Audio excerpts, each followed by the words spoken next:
Hola, hola, ¿cómo están, gente? Mi nombre es Sonia Macari y en este video les voy a enseñar cómo poder hallar el perímetro de un cuadrado. Primero tenemos que saber que cuando hablamos de perímetro nos estamos refiriendo a la suma de todos los lados.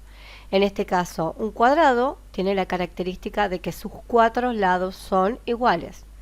Entonces, ¿qué nos está diciendo? Que sumemos todos los lados sabiendo que uno de sus lados mide 8. Entonces, este lado mide 8 centímetros. Si acá mide 8, 8, 8, 8. Todo mide 8. Entonces, ¿cómo hago el perímetro?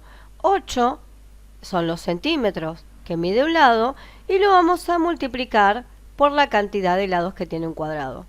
El cuadrado tiene 4 lados, entonces simplemente hago 8 por 4.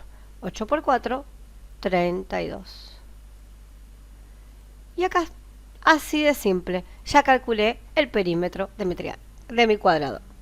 Así que bueno, gente, les mando un beso grande. Espero que les haya sido muy útil el video, que lo compartan y que se suscriban al canal. Beso grande. Chao.